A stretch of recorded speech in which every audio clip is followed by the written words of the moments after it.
Good morning to all.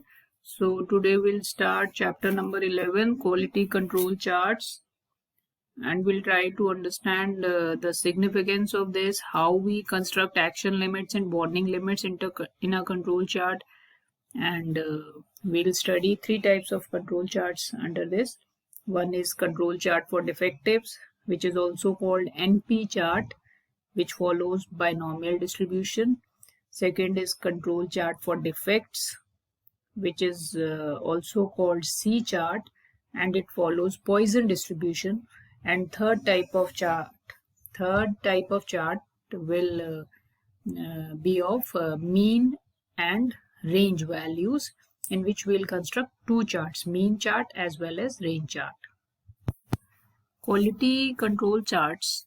It was given by Walter A. Shewhart in 1920s, and it is basically a statistical process control tool. It is a very simple thing. We have all made graphs in earlier classes in school. It is basically a graphical representation of all the points, of day-to-day points. So for any human being, it is easy to see the data in a graphical form as compared to in numerical form. So this is just a graphical representation.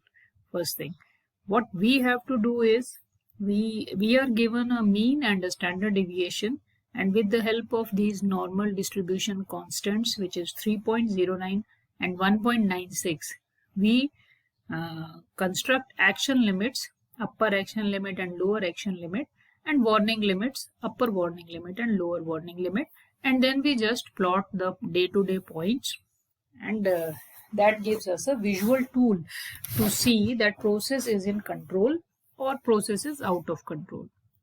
Now we know that 3.09 in normal distribution means 99.8% entries are in given interval, and 1.96 is for 95%. This we know. So this is the how a control chart looks. First we have to draw an average line, then 4 lines other, 2 warning limits and 2 action limits we draw, and then we just plot the points. So it will be clear as we'll proceed. One very important point, how do we interpret a control chart? We have drawn it, we have plotted the points in the control chart, and how we interpret, what is interpretation? Ki process is out of control or process is in control. So some major points are there, I have just listed them. First is when single point is outside action limit, then the process is out of control. As we have already seen, action limits, if any point is outside action limit, that means it comes in the probability of 0.2%, because 99.8% entries are within action limit. So when it has a probability of 0.2%, then we consider it to be process is out of control. Next is 2 consecutive points fall between same action limits and warning limits. That means for 2 consecutive points, the process hasn't crossed the action limit, but it is on one side. Suppose we are making a yarn of 20 ticks, and we have decided that 19.5 and 20.5 are warning limits, and 19 and 21 are action limits. So the moment the yarn linear density crosses from 19.5 is the warning limit, and suppose here 19 is the action limit. So the moment 2 points come between these two action and warning limits, towards lower side or towards higher side, then we say the process is out of control. Other 2 terms we use, one is run and one is trend. Run is defined as a sequence of points that lie between mean and one warning limit. The main thing is the data is within warning limit, but still we consider the process out of control just because there are a sequence of points. Next is a trend, which is upward or downward or different types of patterns. If they are observed, then we say that process is out of control. It will be more clear when we'll see the graphical representation. Now this is a run. Now in this case, all these readings are between mean and upper warning limit. But still we consider the process to be out of control, because if we are making a yarn of 20 ticks, and suppose this is the finer side and this is the coarser side, so all the time we are making finer yarn. That means already the process is out of control. You have lost your mean value. Now the example of trends, different types are shown here. Suppose this is an example of trend in which all the readings are between upper warning limit and lower warning limit. They haven't even crossed the warning limit, but still the process is out of control, because it is very obvious that within 1 or 2 readings it will this trend will take the process out of control. Now this type of trend can also be there. Any pattern you can see. Now this is not correct.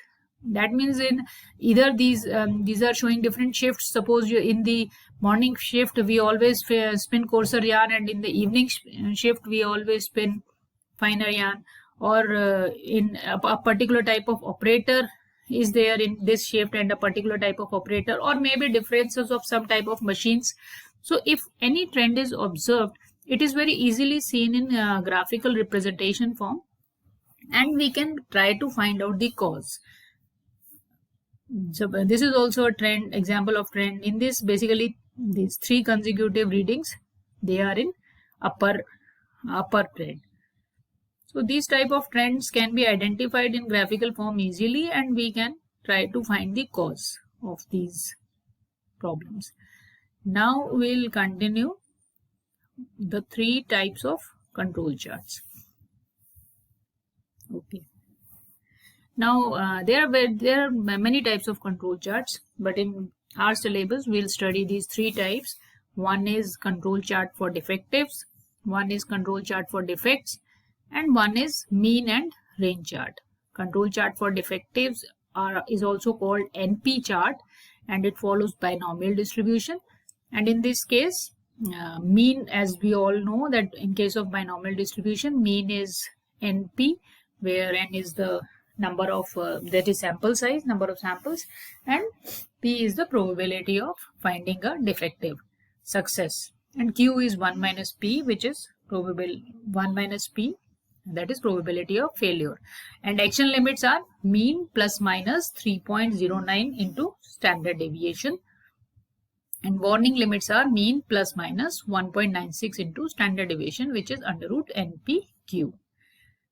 Similarly, in case of defects, control chart for defects, which is called C chart, it follows Poisson distribution, and we all know in Poisson distribution, mean is mean, standard deviation is square root of mean, and similarly we'll draw the action and warning limits. In mean and range chart, we have to make 2 charts, one for mean and one for range, and we have to calculate action and warning limits for mean as well as for range. Now for this we need to use 2 tables which are already being standardized. Table number 11.4 and 11.5 given in chapter 11. So we'll provide that you in the examination, and we'll just note down these constants AN, WN, CN, CN dash, DN, DN dash, and for given value of sample size, and we'll just plot these action and warning limits. So we'll practice these 3 types of control charts. This one is also there, fraction defectives, which is basically an extension of this only, NP chart, and this is called P chart. In this case, we just divide this action limit by N. So this is called P chart. So in this we have just this NP divided by P will be P, and root NPQ divided by and N will be under root PQ upon N. So this type of chart comes under fraction defectives. Okay, thank you for today. We'll continue in the next class.